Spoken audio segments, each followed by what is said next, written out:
What is going on, guys? Politics Gaming here, and today we are going to be doing a brand new PG Predicts episode, whatever. So basically, this is kind of my election prediction side of my channel. So I know you guys usually don't come to me for a lot of election prediction. I'm also not the best at it, and I don't have that much knowledge on political analysis. However, I do know usually the outlying efforts of what's going on, and so I do believe I can actually sometimes give about a semi-accurate prediction of what's going on. So in any case, we're going to be doing a brand new prediction between Joe Biden and Donald Trump. Now, both of them are finally the official nominees of their parties, of their Democratic Party for Joe Biden and Republican Party for Donald Trump, the President of the United States. Now, this is going to be an extremely different PG predicts, because in the previous ones that I have actually made, I have always put Donald Trump over the top 270 in pretty narrow situations as being as realistic as I can. However, this is going to be the brand new one to where I am not going to be putting Donald Trump over the top. And right now, I do not think that Donald Trump is able to win this presidential election at this rate that we are at right now. Now, a couple of big differences that you will actually see is that I am putting Michigan automatically over the blue. I am automatically giving Michigan to Joe Biden for the presidency of the United States. Now we're going to be going from the West Coast all the way to the East Coast. So first off, we are going to look at the state as Arizona. Now, Arizona actually has a Senate race going on right now where previous Senate candidate Martha McSally is actually running for the seat that she was appointed to by the governor, Doug Ducey. Now, in this one, she is actually running against someone named Scott Kelly, and I am very confident that Scott Kelly can actually win his Senate race, and even I am in favor of Scott Kelly. I believe that we do need some actual scientists in the Senate and in Congress. So any sort of a scientist or astronaut that actually has the campaign and willpower to actually win an election can win an election. And I am definitely in favor of Scott Kelly winning his Arizona Senate race. However, this is obviously a presidential race. So what I am actually looking at is that Arizona is very likely to go blue this year. Now, the reason is that they are traditionally Republican, and they even voted for John McCain and Mitt Romney over President Obama. Now, this would be the very first time that Arizona has actually voted blue in a very long time. I believe they may have voted for Bill Clinton back in 94 and 96, but I'm not very sure of that. But in any case, we are actually going to possibly be looking at a very slightly blue Arizona in this coming race if this is going to continue. Now, again, this prediction is only as of June 16th, 2020. This is as I see it as of right now. Now, looking over at Iowa, we are actually most likely are going to see Donald Trump keep the state of Iowa, as Iowa is still traditionally Democrat and Joe Biden is not the strongest candidate of any sort of overall movement in the state of Iowa. The last time Iowa actually voted for a Democrat was back in 2008.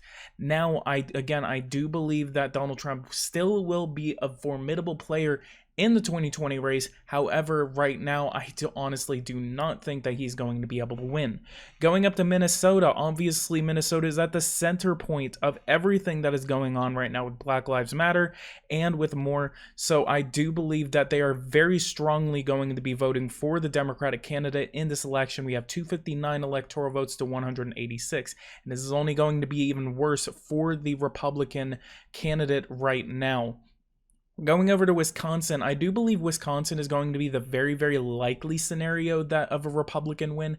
So in a very good sort of way, and depending on how much turnout we can actually see in the state of Wisconsin, I do actually think that very, very, very narrowly, Wisconsin can actually still vote for the president of the United States. This puts him at 196. However, again, I do not believe that he is actually going to win the presidency.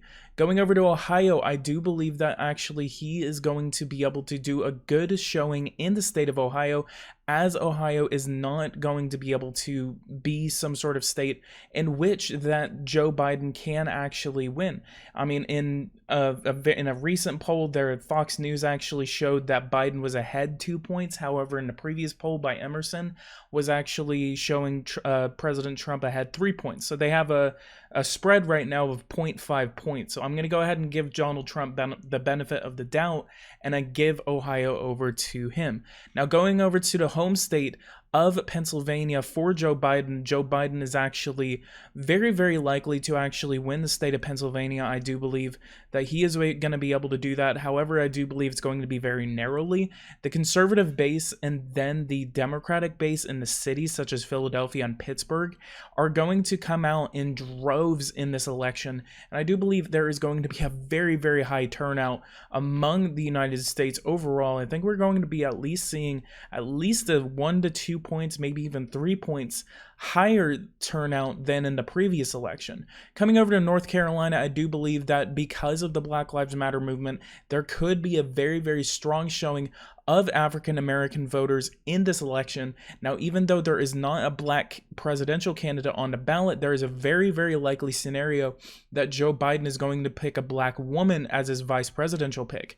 Now, depending on who that is going to be very, very likely going to turn out black voters in this scenario. Now, in North Carolina, the 2008 was actually won by President Obama, but then lost in 2012 as black voters actually stopped coming out. Now, in this one, I do believe that with a very good turnout among African American voters, we will actually see a Democratic victory in the state of North Carolina. However, it is going to be extremely close, almost probably as close as Wisconsin will be. However, in this difference, it is going to be in a Democratic favor. Coming over to the state of Maine, the at-large district and then the 1st district of Maine will actually be in the Democratic favor. However, coming over to the 2nd district, which is traditionally Republican and voted for Donald Trump in the previous election, I do believe that the Democrat will be able to pull off all electoral votes in the state of Maine, taking away that one electoral vote from the president of the United States. This puts the Democrat 295 electoral votes, 270 needed to win the presidential election. So unfortunately, again, this is a very, very good victory for the presidential election for the Democrats and President Joe Biden in this scenario. Now, coming over to the state of Florida, I do believe that the Democrat will be able to pull off in the state of Florida pretty comfortably, possibly. I do believe he could actually win possibly by about 5 to 10 points. So in this very, against the Republican scenario, I do believe that the Democrat is going to be showing a lot of good efforts in states such as North Carolina, Florida, Arizona, and as well as Michigan and especially Pennsylvania. Now, in states such as Ohio and Iowa, these traditionally Republican states are going to be able to stay with the Republicans. However, it's not going to make that much of a difference in the presidential electoral ballot to make sure that the Democrats actually win. Now, what we are going to do is actually, I'm going to come over back to Georgia and going back on some sort of thing that I was talking about with North Carolina. There is a possibility, there's a very, very likely possibility that a black woman will be chosen as the vice presidential pick. Now, how Black Lives Matter is going to affect this presidential election is very, very dependent on some of the elections that are going to be happening. Now, in very high black states such as Alabama, Mississippi, and Georgia is very, very likely to go is the more likely one to actually switch over to the Democrats. Now, in a very good scenario in which Black Lives Matter is able to organize enough and actually vote for the presidential candidate of Joe Biden, I do believe that there is a good chance that Georgia could actually give its 16 electoral votes to the Democratic Party.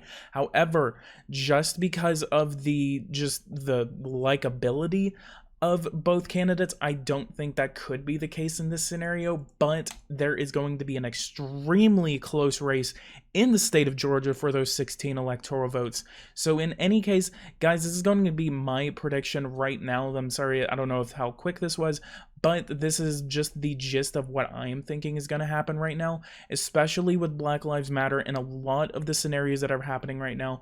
There is a very, very likely scenario where we are going to see a Democrat elected into the presidency. We're going to see the first presidency be interrupted in its second term for the first time since George H.W. Bush in 1992, I believe. I think it was 92, in which he actually was not able to run or even serve his second term because he was ousted in the first term because of his unpopularity. So if anything, guys, thank you guys so much for watching this. And if you want to see more videos like this as the election gets closer, please let me know. And if anything, guys, thank you guys so much for watching this. I'll see you guys in the next one.